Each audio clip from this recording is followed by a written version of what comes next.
Welcome back, everybody. So I last left you off with, I was telling you about like how sometimes I argue with my parents because they want to make sure that all my bills are paid and that that I'm in a career field that is allowing me to have benefits, and that's what parents do, and I appreciate that. Shout out to mom and dad. But for me, I really want to make sure that my happiness goes first above the corporate job I've decided. And I've had several, and let me repeat, several jobs since I graduated college. A lot of it I got fired, mainly because of, corporate bullshit, like, oh, we are going in a different direction, or we decided to outsource, or whatever the case may be. Some of it has been my own. It's just been, this isn't no longer suiting me. I need to find something else. But I've learned through having so many different jobs that I am not afraid to get fired. Let me tell you, every time I got fired, I found a better job that was more in my field, and every single job I have had, I've been able to use things of that job to apply to my life, to apply to my business, or to apply to other things in my life. And I appreciate that. And so I will do another episode about corporate life and about working and how that goes. But a big thing for me, and I'm an advocate about that, is I will quit a job in a minute if I'm not abundantly happy.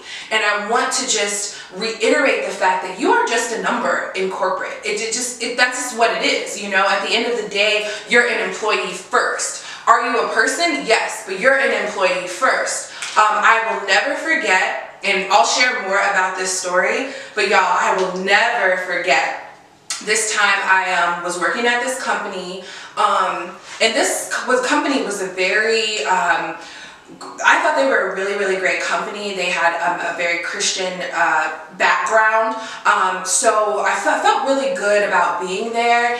And there was a supervisor and she was a really sweet lady, and I remember talking to her several different times. And one morning I come in and come to find out that she was having a lot of health issues, and she ended up passing away, and she was only about 56. The CEO of the company later that day told us that she was working 2 days before she died on securing something with the company. And then she was just like, oh, I'm gonna get really emotional, but she was a devoted employee. You guys, we didn't do a moment of silence. There was no opportunity for donation. I didn't even know where the damn funeral was.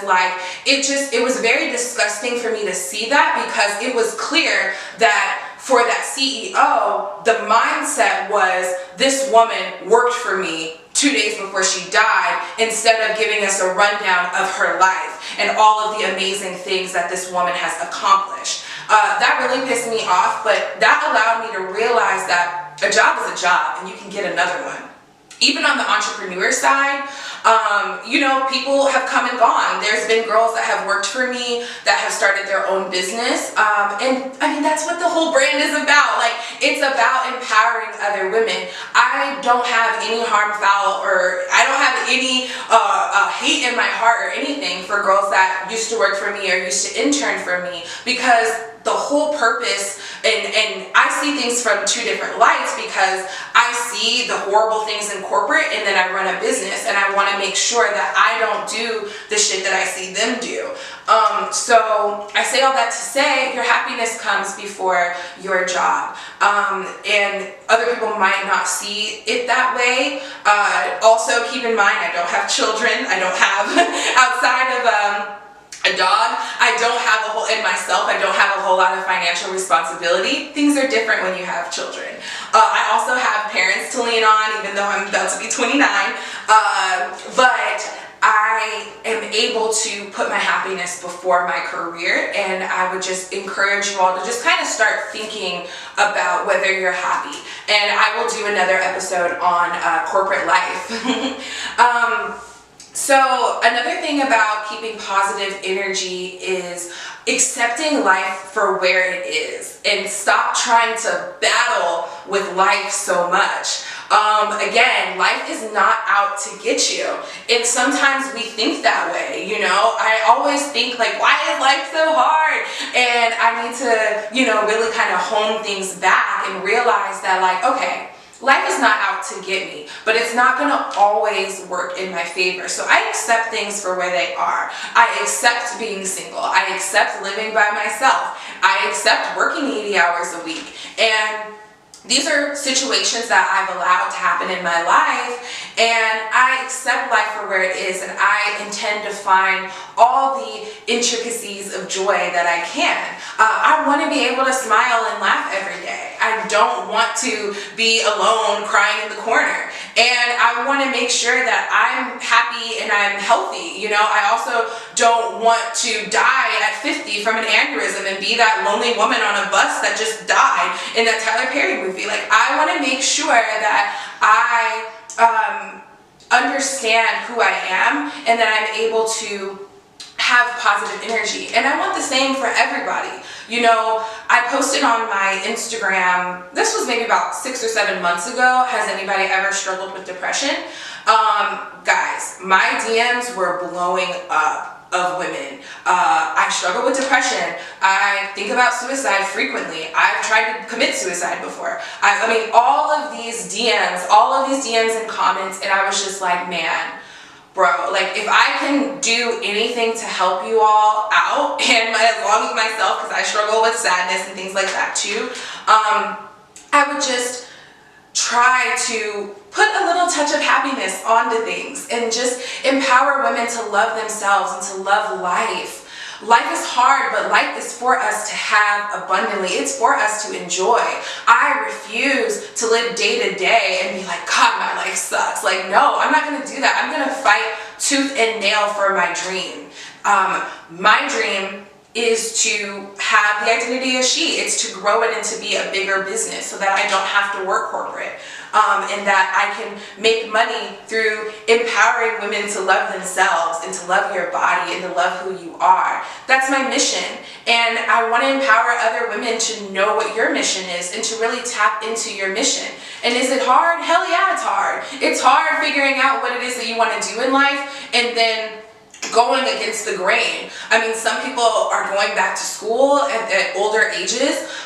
Some people are still in school, you know, they just graduated and they're back in school or they're getting their doctorate. For some people, it might be a complete life change. You might need to get out of the city that you're in. Shoot, that might be me soon because Phoenix is depressing as hell sometimes. But that might be it for you. You might need to get around different energy. It might be your friends. You guys, your friends and your significant others can make you depressed as shit.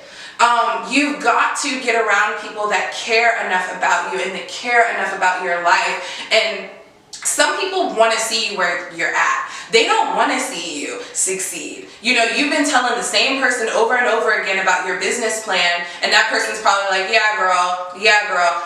She don't give a shit. Like, people want to see where you're at. And one thing I've learned in life is that in order for me to truly be a person that's empowering and having positive energy, is that I need to allow people to grow. You know, and even outgrow me. You know, back to the girl that was working for me that now has her own business. I support her. I want to see you grow and exceed your goals. I don't want to be that person that holds people at work back. I don't want to hold people back. And I don't want you to hold people back. I don't want you to hold yourself back. I want you to really push through and be that amazing being that you can be.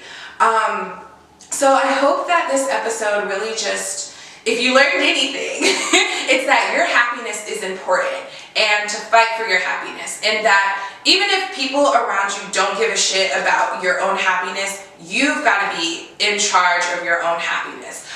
People don't know what you're struggling with. They don't know. For those of you that are dealing with sadness and depression, it's okay to tell somebody. Make sure you tell the right person, because I told my daddy I was depressed and he said black people don't get depressed. So make sure you tell the right person. But depression is real. suicide is real, and in a world that is just kind of going nuts right now, I mean, look who's in office. It's so important now more than ever that you are on the same side of yourself, that you and your body and your mind and your heart are all on the same side, because I want to see you be happy. So thank you guys for watching, and I'll talk to you guys later.